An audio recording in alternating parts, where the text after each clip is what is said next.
Here, welcome to all my dear students. Myself, Dr.J.K.Sali. Today, we are going to learn types of organization. So, let's start with the new topic, types of organization.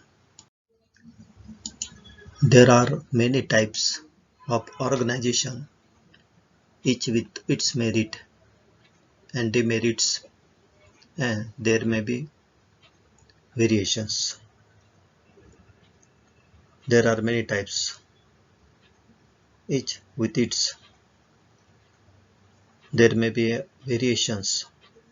Sometimes a mixture of two or more types may produce the best result.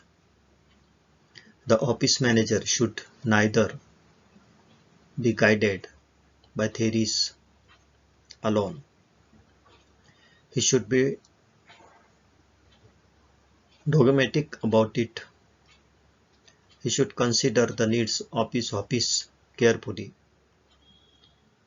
Try to the types of organization. Essentially, the problem of organization involves combining and coordinating the efforts of a large number of staff in a useful and efficient manner to produce the desired result. There are four broad patterns of staff, the organization. The first is line organization. Second is functional organization. Third is line and staff organization. And fourth, committee organization.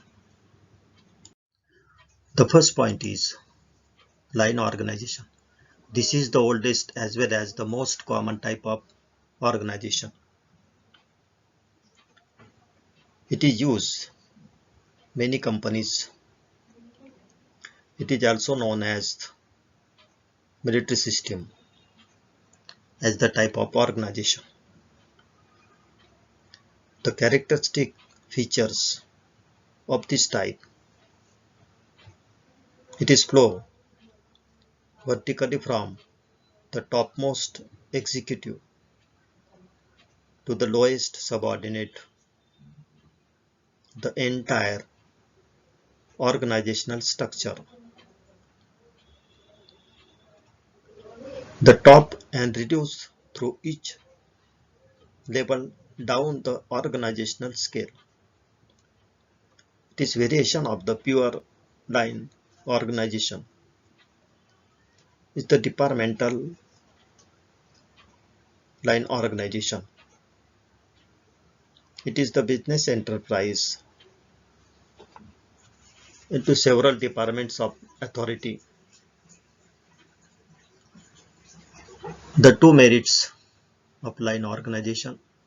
The first is the greatest merit is its simplicity. It is easy to set up and the personnel can easily understand it. The second is it makes for unified control since the ultimate authority rests in the topmost executive. The demerits of line organization. Since each departmental head has sole charge of its department independent from the others, it becomes difficult to secure coordination of the activities of the different department. Second point is functional organization. In this type of organization, the personnel, their work are organized on the basis of the type of work activities. All the workers of the same type and group together under one department manage an executive who is an expert.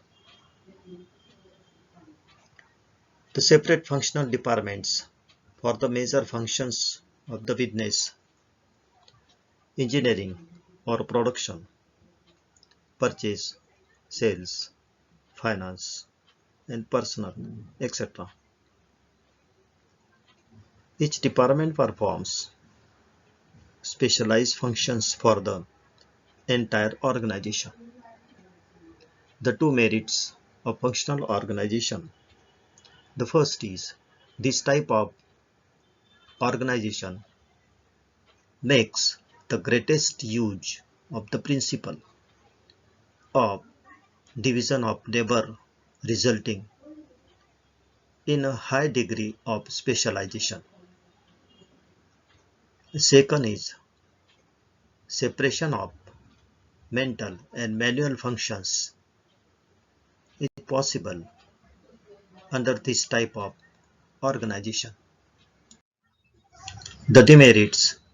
The first is its operation is too complicated to be understood by the subordinates. And second, the fixing of responsibility becomes difficult under this type. Third points, line and staff organization. In order, the defects of the line and functional organization, it is too much concentration of control in the line and too much division in the functional. The line and staff organization was evolved. This type organizational structure is based on the line organization, but staff officers are engaged to advise the line officers in the performance of their duties. These officers are the executive and the staff officers are the advice. It is a mixture of the line and functional organization. It has the advantages of both and suited for the large organization. The merits of line and staff organization. The first is relief to line of executives. The advice and counseling which is provided to the line executive divides the work between the two. The line executive can concentrate on the execution of plan and they get relieved, dividing their attention to many areas. Second is expert advice. The line and staff organization facilitates expert advice to the line executive at the time and need. The planning and investigation is related to the different matter can be done by the staff specialist. Third point is benefit of specialization. This type line and staff through the division of whole concern into types of authority. The enterprises into parts of the functional areas. Thereafter, next point is better coordination. The specialization is able to provide the better decision making and the concentration remain in few hands. This feature helps in bringing coordination in work as every official is concentrating in their own area. Next is benefits of research and development. The advice of specialized staff, the line executives get time to execute its plan by the taking productive decision. And the last is training. Due to presence of staff specialists and their expert advice as ground for training to the line officials. Demerits of line and staff organization. The first is lack of understanding. In a line and staff organization, there are two authorities flowing the one time. This results in the confusion between the two. The result, the workers are not able to understand as who is their communicating authority. Second is lack of sound advice. The line official gets used to the expertise advice of the staff. At times, the staff specialist also provides wrong decision which the line executive has to consider. Thereafter, next point is line and staff conflicts. Line and staff are two authorities which are flowing at the same time. The influence which are related to their relation, distress on the mind of the employees. Next is costly. In the line and staff organization, you have to maintain the high remuneration of staff specialist. Next is assumption of authority. The power of the organization is with the line official, but the staff dislike it. And the last, demerits of line and staff organization is staff steals the show. In a line and staff concern, the higher returns are considered to be a product of staff advice and counseling.